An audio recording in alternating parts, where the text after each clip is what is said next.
Hello everyone, welcome back to my YouTube channel live study let's break the hurdle. तो आज हम इस video में बात करने वाले हैं एसएससी स्टेनोग्राफर 2025 की स्किल टेस्ट की स्ट्रेटेजी के रिगार्डिंग। इसमें मैंने बाइफरकेशन भी किया है कि किस किस तरीके से आपके वीडियो जो है मैक्सिमम यूटिलाइज कर सकते हैं आप इसको। तो पहले मैंने टॉपिक लिया है कि बिगनर्स के लिए क्या क्या इंपॉर्टेंट रूल्स हो सकते हैं और क्या वो चीज़ें ध्यान में रख सकते हैं। सेकंड मैंने उनके लिए लिया है जिन्होंने अपना बेसिक कंप्लीट कर लिया है, उनके लिए मैंने थोड़ा सा चीज़ों के बारे में डिस्कस किया है। तब मैंने उन बच्चों के रिगार्डिंग बात की जो 70 80 एंड 90 वर्ड्स पर मिनट पे लिख रहे हैं एट दिस टाइम। और लास्ट मैंने डील किया है कि उन बच्चों के लिए जिन लोगों ने क्या बोलते हैं 90 प्लस या 100 प्लस लिख रहे हैं but they are lacking in accuracy. So and उसके बाद एक स्पेशल चीज़ें हैं। सो वो उसी बच्चे को देखने को मिलेगी जो पूरी वीडियो देखेगा। अगर आप स्किप कर करके देखोगे तो आपके लिए उतना मैक्सिमम यूज़ आप नहीं कर पाएंगे इस वीडियो का। तो अगर आप इस चैनल पे नए हैं तो प्लीज़ मेक श्योर करें कि चैनल को सब्सक्राइब करें, वीडियो को ज़्यादा से ज़्यादा शेयर करें। और आप अभी भी अगर live study let's break the hurdles के टेलीग्राम ग्रुप से अभी तक एसोसिएट नहीं हुए हैं, कनेक्ट नहीं करें, तो प्लीज़ पहले तो आप जाके कनेक्ट कर लें, क्योंकि जो मैक्सिमम डिटेल्स होती हैं वहाँ पे प्रोवाइड कर दी जाती है, क्योंकि कहीं न कहीं हर चीज़ के लिए वीडियो बनाना पॉसिबल नहीं होता है। तो it is very easy and convenient for us to make like होता है ना कि हाँ, आराम से हम चीज़ों को इन इन्फॉर्मेशन को आपको पहुँचा सकते हैं। तो let's talk about beginners. So beginners को क्या-क्या चीज़ें ध्यान रखनी है, तो फर्स्ट तो यही है, देखो अपने बेसिक्स जो हैं वो बहुत प्रॉपर्ली कंप्लीट करो। ज़्यादा भी कुछ भी ये मत करने की कोशिश करो कि बहुत जल्दी-जल्दी निपटाना है मुझे क्योंकि मेरा स्किल आ रहा है, स्किल आ रहा है। क्योंकि अगर आपने ये चीज़ें करी तो आपको आगे जाके बहुत ज़्यादा दिक्कत होने वाली है। तो आपको अभी इस टाइम अपने बेसिक्स को बहुत बोलते हैं ना बाय हार्ट करने की ज़रूरत है। बहुत अच्छे से और बहुत धीरे-धीरे करने की कोशिश करो। कोई हमें जल्दी नहीं है, सेकंड पॉइंट ये है नोट टू डू हरी।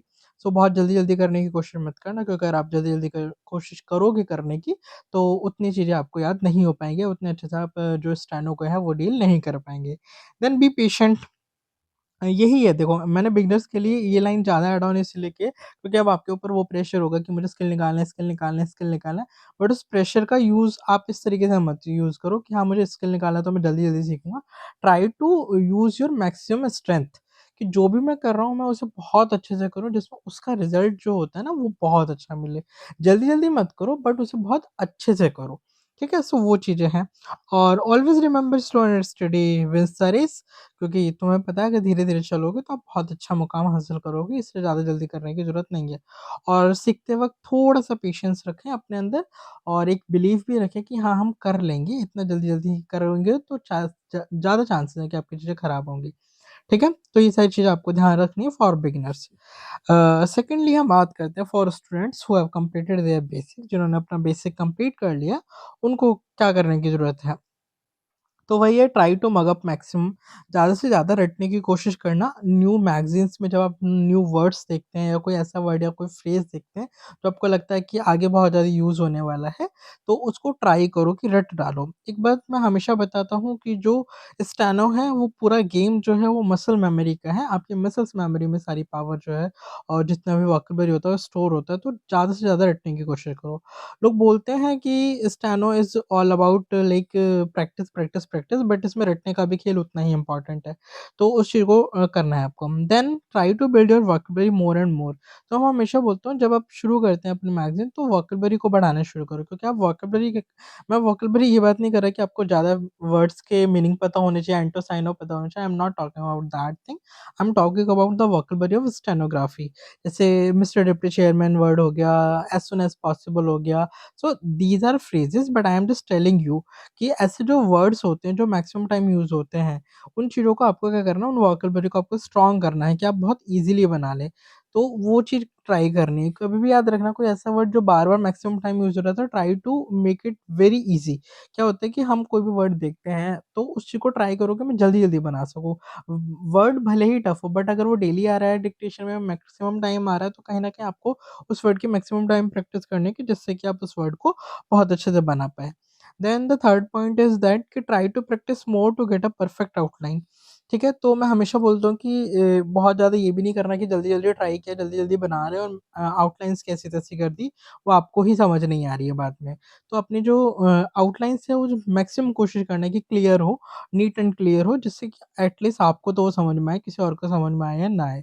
ठीक है? तो उस चीज़ पे आपको बहुत ज़्यादा ध्यान रखना है। हैव पेशेंस, पेशेंस रखने की बहुत ज़रूरत है क्योंकि स्टेनोग्राफी इज़ नॉट अबाउट कि आप 1 दिन में 10 रोटी खा लेंगे।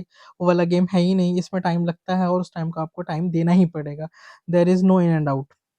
क्योंकि काफ़ी बच्चे क्या सोचते हैं ना कि ये मैथ्स की तरह है, कि अगर मैं मैथ्स कर लूँगा ना मतलब आज दिन के 12 घंटे में मैथ्स में दे दूँगा तो कहीं न कहीं मेरा 1 चैप्टर कंप्लीट हो जाएगा। बट ऐसा स्टेनोग्राफी में नहीं होता। Steno is a long lasting process I must say, क्योंकि ये धीरे-धीरे चीज़ें शुरू होती हैं।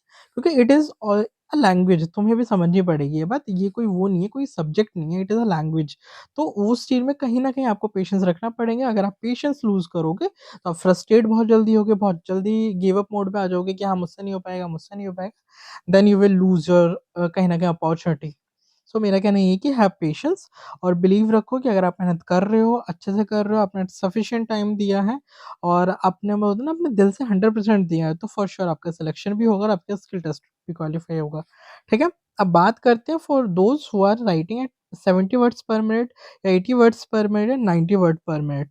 तो उनके बारे में बात कर लेते हैं। तो मैक्सिमम जो यहाँ जो स्टूडेंट लाइक करते हैं या एस्पिरेंट लाइक करते हैं, उनका मेन प्रॉब्लम आता है एक्यूरेसी को लेके, जो मैंने नोटिस किया है। होपफुली आप लोग नहीं लिख कर रहे हैं तो आप इस चीज़ को थोड़ा-सा स्किप कर सकते हैं। बट मैं हमेशा मैंने डे 1 से जिस दिन मैंने स्टेनो का चैनल शुरू किया था, तब जब भी मैंने स्किल टेस्ट के रिगार्डिंग कोई बात की, तो मैंने हमेशा एक्यूरेसी को बहुत ज़्यादा प्रायोरिटी पे रखा है, क्योंकि मैंने देखा है, ऐसे-ऐसे बच्चों को भी देखा है जो 120 पे लिख रहे हैं, 130 पे लिख रहे हैं, 110 पे लिख रहे हैं, बट उनकी एक्यूरेसी इतनी खराब है कि 100-100, 150-150 गलतियाँ आ रही हैं। तो वो गलती आपको नहीं करनी है एटलीस्ट। ठीक है, हम थोड़ा स्लोली चलेंगे, धीरे-धीरे सीखेंगे, धीरे-धीरे अपनी स्पीड ग्रेजुअली बढ़ाएँगे, but we will try to maximize your accuracy. ठीक है? तो एक्यूरेसी के पे बहुत ज़्यादा फोकस करने की ज़रूरत है आपको। देन बात आती है try to write clearly and to read after writing. मैंने लास्ट में भी ये डिस्कस किया था, इससे पिछले वाले टॉपिक पे भी, कि हमेशा जो अपनी वोकैब्युलरी है या जो भी आपके वर्ड्स हैं, जो फ्रेजेस हैं, वो इतने क्लियर एंड विजिबल होने चाहिए कि आप एक बार में देख के उन्हें पढ़ सको। क्योंकि कहीं न कहीं अगर आप पढ़ने में हिचकिचा रहे हो, रुक रहे हो, तो आपको कहीं न कहीं आपको लूप होल है आपकी स्टेनोग्राफी में, जिसकी वज़ह से वो आपको कहीं न कहीं बाद में दिक्कत करने वाला है। तो हमेशा याद रखो कि अपनी जो वोकैब्युलरी है और कहीं न कहीं जो आउटलाइन्स हैं, उनको थोड़ा-सा क्लियरली लिखने की कोशिश करो। जितना क्लियर आप लिख पाएँगे, उतना ही क्लियर आप पढ़ पाएँगे। Then divide paper into 2 parts to have minimum movement of your wrist. So let me tell you by this, कि जैसे मान लीजिए आपका ये पूरा पेपर है, ठीक है? तो इसको ऐसे डिवाइड कर लो, ठीक है? तो जब आप यहाँ से लिखना शुरू करोगे तो यहीं तक लिखोगे, तो आपकी जो रिस्ट मूवमेंट है वो कहीं कम होगी। लेकिन अगर आप यहाँ से यहाँ जाएँगे तो यहाँ से उठा के जब अपना हाथ यहाँ लेकर आएँगे, तो आपकी रिस्ट मूवमेंट ज़्यादा होगी और यहाँ पे चांसेस हैं कि आपके बल्क में वर्ड्स छूट जाएँगे। सो ये मेरा सजेशन है आपको। देखो, कुछ लोग ऐसे भी लिखने में हैबिचुएटेड होते हैं तो उनको कोई दिक्कत नहीं होती। बट अगर आप शुरू कर रहे हो, अभी शुरुआती फेज़ में, तो आप कर सकते हो। ये बहुत आपको बहुत हेल्पफुल लगेगा। मैं पर्सनली सजेस्ट कर रहा हूँ कि अगर आप यहाँ ऐसे लिखोगे तो कहीं न कहीं आपकी रिस्ट की मूवमेंट कम होती है, और अगर रिस्ट की मूवमेंट कम होती है तो आप कहीं न कहीं वो जो वर्ड स्किप होते हैं या चांसेस होते हैं कि वर्ड छूट जाएँगे, तो जो गलतियाँ होने वाली होती हैं वो आपकी नहीं हो पाती हैं। ठीक है? The fourth point is not rush to get your speed more and more. कोशिश ये बिल्कुल ना करें कि आज मैं 80 पे लिख रहा हूँ तो मैं 3 दिन बाद 85 पे लिखने लगूँ या 3 दिन बाद 90 पे लिखने लगूँ। अपनी स्पीड जो है आपको ग्रेजुअली इंक्रीज़ करनी है, कोई भी जल्दबाज़ी आपको नहीं करनी है। और मैंने हमेशा बोला है कि एक्यूरेसी को बहुत ज़्यादा प्रायोरिटी रखनी है आपको। तो अगर आप एक्यूरेट लिखेंगे तब आप स्पीड बढ़ाने की कोशिश करना। अगर आप एक्यूरेट नहीं लिख रहे हैं एक पर्टिकुलर स्पीड पे, तो उसके ऊपर कम से कम 15 से 20 दिन दो, क्योंकि जब आप 15 से 20 दिन देते हो तो कहीं न कहीं वहाँ पे चांसेस होते हैं कि आपकी एक्यूरेसी और अच्छी हो जाती है। ठीक है? Let's talk about 90 words per minute वाले बच्चे या 100 वर्ड्स पर मिनट वाले बच्चे जो एक्यूरेसी में लैग करते हैं, तो उनके बारे में भी अब बात कर ही लेते हैं। तो try to write one matter at least 3 to 4 times.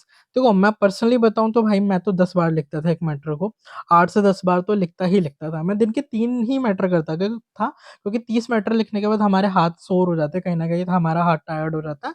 उतने अच्छे से मेरी आउटलाइन नहीं बनती थी। मतलब 20-25 के बाद ये होता था कि मेरी जो आउटलाइन्स थी वो खराब होने लगते थे। स्टिल मेरा होता था कि अगर मैंने दिन के 3 ट्रांसक्रिप्शन करने हैं तो मैं उसे 10-10 टाइम्स करता था। ये मेरी सर की स्ट्रैटेजी थी, तो मैं उसे रिलीजियसली आँख बंद करके फॉलो करता था। ठीक है? तो उस चीज़ को आप भी कर सकते हैं। 3 टू 4 टाइम्स तो मैं मिनिमम बोला है, मैंने इसमें लिखा भी है, एटलीस्ट आपको 3 टू 4 टाइम्स लिखना है, जिससे कि आपकी एक्यूरेसी वो बहुत अच्छी रहेगी।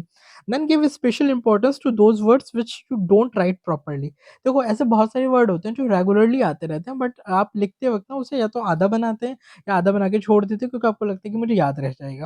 और ठीक है, और जब आप बाद में उसे रीड करते हो तो आपको याद ही नहीं आ रहा था वो वर्ड आपने क्या बनाया था। तो ऐसे वर्ड्स के एक अलग से आप डायरी बना सकते हैं, डिक्शनरी टाइप, कि हाँ, ये ऐसे वर्ड हैं जो मुझे दिक्कत करते हैं, ये वर्ड बहुत ज़्यादा मैक्सिमम यूज़ होते हैं, तो एटलीस्ट मैं इनकी एक कॉपी अलग से बनाऊँ जिसको मैं बीच-बीच में वीकली बेसिस पे प्रैक्टिस कर सकूँ। ठीक है? देन बात आती है make a vocabulary diary to revise. तो दैट वाज द सेम ही पॉइंट मैंने इसे और थोड़ा इलाबोरेट करके बोला है कि अपनी एक डायरी मेंटेन करो वोकैब्युलरी के रिगार्डिंग, कि हाँ, कुछ ऐसे वर्ड्स होते हैं, फ्रेजेस होते हैं जो आपको रिपीटेडली आ रहे होते हैं, तो उसको आप डायरी में नोट कर सकते हो और कहीं ना कहीं उसको आप मैक्सिमम टाइम प्रैक्टिस कर सकते हो।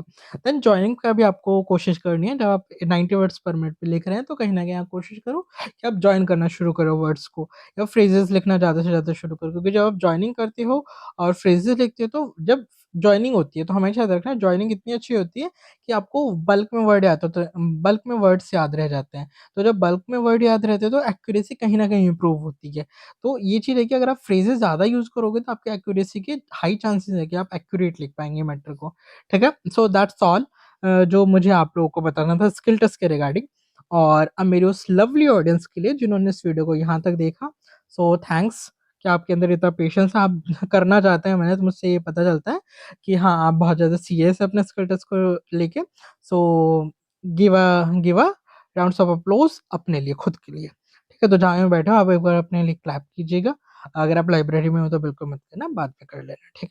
सो अब ये उनके लिए है जिन्होंने अभी तक वीडियो देखा है, तो उनके लिए थोड़े से बोनस टिप्स हैं कि accuracy first then comes speed. मैंने हमेशा ये बात, हमेशा, मतलब डे 1 से लेके आज तक मैंने एक सिंगल वीडियो नहीं होगा जिसमें मैंने ये नहीं बोला होगा कि एक्यूरेसी के ऊपर ज़्यादा ध्यान देना है, एक्यूरेसी के ऊपर ध्यान देना है, क्योंकि मैंने अपने कोचिंग सेंटर में ऐसे कितने बच्चे देखे हैं कि 3-3 4 साल हो गए हैं उन्हें प्रिपरेशन करते हुए, उनका स्किल टेस्ट क्वालीफाई नहीं हो रहा है, क्योंकि इनिशियली उन्होंने बस स्पीड बढ़ा ली लोगों को देख-देख के, और एक-दूसरे से कहीं न कहीं बोलते हैं ना कॉम्पिटिटिवनेस रख के, कि उन्होंने स्पीड तो बहुत ज़्यादा बढ़ा ली, बट उनकी एक्यूरेसी बिल्कुल ख़राब है। मतलब अगर वो 800 वर्ड्स का मैटर लिखते हैं तो 250 वर्ड्स की गलतियाँ आ रही हैं। तो वो केस आपके साथ ना हो, इसलिए मैं सजेस्ट करूँगा कि एक्यूरेसी को बहुत ज़्यादा ध्यान रखें। Second, make your outlines neat and clear, लिखना चाह रहा था, नियर हो गया गलती से। So let me correct it, neat and clear था यहाँ पे ये वर्ड, ठीक है? सो इस चीज़ को मैं यहाँ पे लिख देता हूँ। Oh sorry, neat. ठीक है? तो नीट एंड क्लियर रखने की कोशिश करें अपने वर्ड्स को। Use pencil to make slight difference for the outline. देखो, ये मेरा पर्सनल सजेशन है। मैंने इसे लिस्ट में लास्ट में लिख भी दिया कि पर्सनल सजेशन इसलिए है कि काफ़ी बच्चे पेन से कर रहे हैं, तो अब मैं उन्हें अगर बोलूँगा कि पेंसिल से लिखो तो उनके लिए ईज़ी नहीं है। बट अगर आप शुरू कर रहे हैं या कहीं न कहीं आप लिख रहे हैं पेंसिल से, तो पेंसिल पे ही स्टिक रहें, क्योंकि पेंसिल से आउटलाइन में डिफरेंस क्रिएट कर पाना थोड़ा-सा ईज़ी होता है कि कौन-सी आउटलाइन आपकी डार्क बननी है, कौन-सी आउटलाइन आपकी लाइट बननी है। तो इस वजह से मेरा सजेशन होता है कि पेंसिल का यूज़ करो, क्योंकि मैंने टिल नाउ मैं पेंसिल का ही यूज़ करता हूँ। Don't make yourself feel inferior. तो मेरा ये हमेशा रहता है, जैसे कि मैंने फर्स्ट पॉइंट में ही ये डिस्क्राइब किया था कि हम क्या सोचते हैं कि वो बंदा तो 80 पे लिख रहा है, तो मैं 70 पे हूँ, बट मैं 80 से मैच करने की कोशिश करूँगा। उसके बीच क्या होता है, आपकी एक्यूरेसी बिगड़ती है। तो हमेशा ट्राई करें कि खुद को इन्फीरियर फील नहीं कराना। आपकी जर्नी आपकी सेल्फ जर्नी है, ठीक है? आप थोड़ा आगे-पीछे हो सकते हैं, बट आपके इंडिविजुअल पाथ है, तो उसके ऊपर फ़ोकस करने की ज़्यादा ज़रूरत है, और अपने आप को डेली बाय डेली आपको इम्प्रूव करना है, किसी और से प्रतिस्पर्धा करने की होड़ में नहीं निकलना है, इन स्किल टेस्ट एटलीस्ट, ठीक है? देन आता है 5th point, don't think too much about result, focus on your skill test first. तो क्योंकि काफ़ी टाइम ये देखा गया है कि जब भी आप स्किल टेस्ट के रिगार्डिंग तैयारी कर रहे होते हो, तो मैक्सिमम टाइम आप यही सोच रहे होते हो रिजल्ट क्या होगा, रिजल्ट क्या होगा, रिजल्ट क्या होगा? सो मेरा कहना तो ये है ना कि तुम्हारे हाथ में अभी क्या है? भाई, तुम्हारे हाथ में अभी स्किल टेस्ट के लिए तैयारी करना है, बहुत अच्छे से कर सकते हो, तो उसके ऊपर फ़ोकस करो। फालतू में अपनी एनर्जी ड्रेन करने की ज़रूरत नहीं है। देन फिर आता है don't compare yourself to anybody else. तो ये मैंने पहले भी बोला कि इन्फीरियॉरिटी कॉम्प्लेक्स अपने अंदर मत लाओ, और अपने आप को किसी से कंपेयर मत करो। सबकी जर्नी इंडिविजुअल है, तो आपको इंडिविजुअल ही प्लान करनी है सारी चीज़ें, और आपकी इंडिविजुअल लाइफ़ है, तो उसमें जिस तरीके से आप मेहनत करेंगे, आपको रिज़ल्ट्स इन फ्यूचर मिलेंगे। देन बात करते हैं लास्ट पॉइंट की, don't think too much about final cut off whatever is in your hand, do it perfectly and religiously. So यहाँ पे भी एक एरर हो गया मुझसे, पता नहीं कैसे मैं वीडियो बना रहा था, बट इट्स ओके। सो ज़्यादा सोचने की जरूरत नहीं कि फाइनल कट ऑफ क्या होगा, फाइनल कट ऑफ क्या होगा, मल्टीपल वीडियो देख के अपना दिमाग खराब करने की जरूरत नहीं है। अभी जो आपके सामने है उसके ऊपर ज़्यादा से ज़्यादा फोकस करो कि हाँ स्किल टेस्ट है, मुझे स्किल टेस्ट में अपना 100% देना है। ठीक है, जो भी जो मेरे हाथ में उसे बहुत रिलीजियसली करो। ठीक है, देन बात आती है, ये मेरा सजेशन है, सॉरी आपका सजेशन मांगा है मैंने यहाँ पे, कि आप मेरे को सजेस्ट कर सकते हैं अगर आप इंटरेस्टेड हैं या आप चाहते हैं कि मैं आपको हेल्प करूं इन स्किल टेस्ट। तो आई एम थिंकिंग कि मैं एक ग्रुप बना दूं जिसमें मैं आपको हेल्प कर सकूं जो भी स्किल टेस्ट के रिगार्डिंग आपकी क्वेरी है। ऑल्दो मेरा टेलीग्राम ग्रुप भी है, बट मैं सोच रहा हूँ कि अगर स्किल टेस्ट के रिगार्डिंग अगर आप चाहते हो तो I will make a group, और मैं उसमें कोशिश करूंगा कि आपको कहीं ना कहीं डेली गाइड कर सकूं। और ये फ्री ऑफ कॉस्ट है, ये मेंटरशिप है, तो ये मत सोचना कि मैं अभी बेचने आ गया हूँ 300 रुपये 400 रुपये पर मंथ, तो that was not my goal since day one. So ठीक है, I am not demeaning anybody, कोई सीरियस मत ले लेना, उनकी वीडियो पे जा जाके कमेंट करने लगे कि आपको ऐसे सब बोल रहे थे, and that was not my case. I am just saying कि हाँ मैं फ्री हेल्प करना चाहता हूँ एज ऑफ नाउ, कि हाँ मैं अगर इस कटर्स के रिगार्डिंग आपको कोई भी हेल्प कर सकता हूँ, I will try to give it my 100%। ठीक है, सो अगर आपको लगता है कि आपको जर्नी में मैं हेल्प कर सकता हूँ तो आप मुझे सजेस्ट कर सकते हैं। देन थैंक्स वंस अगेन, क्योंकि आपने इस वीडियो को पूरा देखा। I am very very very very very much happy कि आपने इस वीडियो को पूरा कंप्लीट किया। अगर आप इस चैनल पर नए हैं तो प्लीज़ मेक श्योर करें कि चैनल को सब्सक्राइब करें, चैनल को शेयर करें, वीडियो को लाइक करें, और अगर अभी तक भी आपने टेलीग्राम ग्रुप ज्वाइन नहीं किया है तो यहाँ से आप टेलीग्राम ग्रुप भी ज्वाइन कर सकते हैं। और वीडियो आपको कैसी लगी आपको कमेंट सेक्शन में बताना भी ज़रूर है। ऑल्दो मुझे लग रहा है मेरे इस चैनल की ये काफ़ी लंबी वीडियो फर्स्ट टाइम ही हुई होगी, क्योंकि मैंने काफ़ी सोच के बनाई है वीडियो, इतना मतलब होता है ना एट रैंडम नहीं बनाने की कोशिश की। I try to sum up all the points जो मुझे लगते थे रेलेवेंट हैं आपके स्किल टेस्ट के रिगार्डिंग। और उसके अलावा भी आपको कोई हेल्प चाहिए तो आप मुझे बता सकते हैं, और कोई भी क्वेरी है तो आप कमेंट सेक्शन में पूछ सकते हैं, और वीडियो कैसी लगी आपको कमेंट सेक्शन में ज़रूर रिप्लाई देना है। ठीक है, so once again thanks for watching me, and अगर आप इस चैनल पर नए हैं तो प्लीज़ मेक श्योर करें कि चैनल को सब्सक्राइब करें। Thank you.